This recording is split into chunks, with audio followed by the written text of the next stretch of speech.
salam dan bahagia. Adik-adik semuanya, kelas 7, kita bertemu kembali dengan Sir Sanjaya pada pembelajaran IPS hari ini.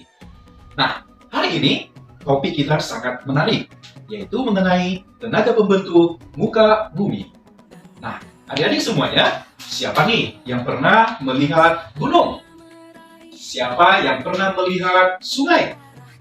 Siapa juga yang pernah melihat lembah dan jurang? Nah, tentu itu semua hasil dari tenaga pembentuk muka bumi. Nah, adapun tujuan pembelajaran kita pada saat ini adalah yang pertama, kamu dapat mengetahui apa saja tenaga pembentuk muka bumi. Dan yang kedua, kamu bisa mengetahui bagaimana proses pembentukan muka bumi. Nah, kita masuk ke topik yang pertama, tenaga pembentuk muka bumi. Tenaga pembentuk muka bumi ada dua, yaitu dari dalam dan dari luar. Tenaga pembentuk muka bumi dari dalam disebut dengan tenaga endogen, dan tenaga pembentuk muka bumi dari luar disebut dengan eksogen. Yang pertama adalah tenaga endogen. Tenaga endogen, tenaga pembentuk muka bumi yang berasal dari dalam bumi yang akan membentuk permukaan bumi itu sendiri. Contohnya, bisa kita lihat seperti pegunungan, gunung, laut, dan lain sebagainya.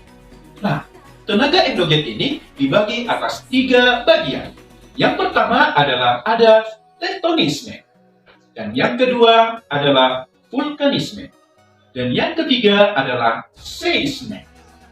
Yuk, mari sama-sama kita bahas. Yang pertama yaitu tenaga tektonisme.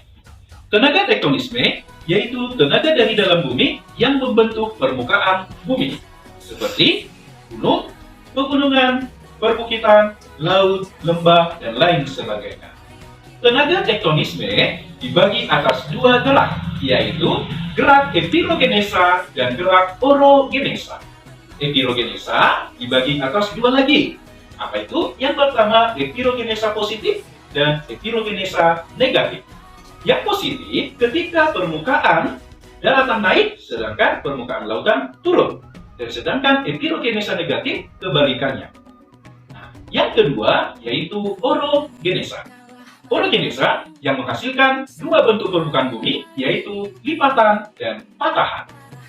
Nah, yang kedua ada vulkanisme. Vulkanisme yaitu peristiwa yang berhubungan dengan adanya pembentukan gunung api. Siapa nih yang pernah melihat gunung api atau gunung meletus? Ya, benar. Gunung api ketika mengalami letusan gunung yaitu disebut dengan proses vulkanisme. Vulkanisme ini yaitu peristiwa yang berhubungan dengan naiknya magma dari perut bumi ke permukaan bumi. Bisa disebabkan oleh gerakan lempeng. Masih ingat tidak gerakan lempeng itu ada berapa?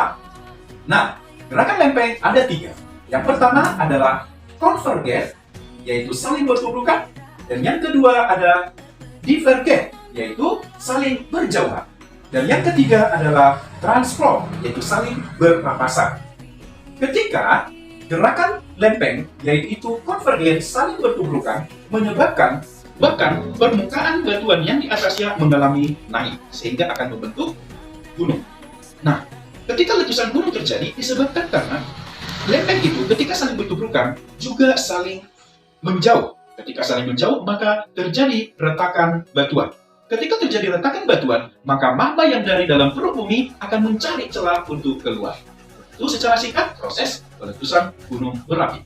Proses aktivitas vulkanisme ada 2, yaitu intrusi magma dan ekstrusi magma.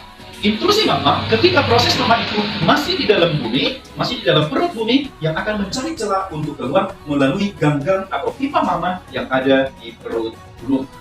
Dan yang kedua ekstrusi, ketika magma sudah keluar dan berada di permukaan bumi. Yang ketiga adalah seisme. Seisme adalah gempa bumi, yaitu peristiwa terjadinya getaran di permukaan bumi oleh karena gerakan lempeng. Nah, siapa di sini yang pernah merasakan gempa bumi? Takut tidak? Benar, karena gempa bumi menyebabkan terjadinya bencana yang sangat dahsyat. Penyebab dari terjadinya gempa bumi ini ada 3. Yang pertama, oleh karena gerakan lempeng. Yang kedua, karena proses vulkanisme. Dan yang ketiga, oleh karena proses runtuhan atau getaran oleh benda-benda yang sangat berat. Nah, gempa Gempa bumi ini bisa kita ketahui melalui alat pencatat gempa yang disebut dengan seismograf. Gempa bumi bisa disusul dengan adanya tsunami. Bagaimana proses terjadinya? Nah, secara ringkas, proses terjadinya tsunami oleh karena adanya gerakan lempeng bumi berupa divergen saling menjauh yang menyebabkan adanya patahan atau retakan di permukaan bumi yang menyebabkan air masuk ke dalam. Dan di situ terjadi juga gerakan lempeng yang saling mendorong atau bertuburkan sehingga menyebabkan air itu pelan-pelan keluar menuju daratan. Nah, jadi bagi orang-orang yang tinggal di daerah pantai, kita harus bisa melakukan mitigasi bencana, mengetahui apa fenomena-fenomena yang terjadi ketika gempa bumi dan juga tsunami datang. Nah, adik-adik semuanya, yuk kita ice breaking sebentar, kita semua berdiri. Nah, kita ikuti video berikut ice breaking kita yaitu chicken dance. Mari semuanya.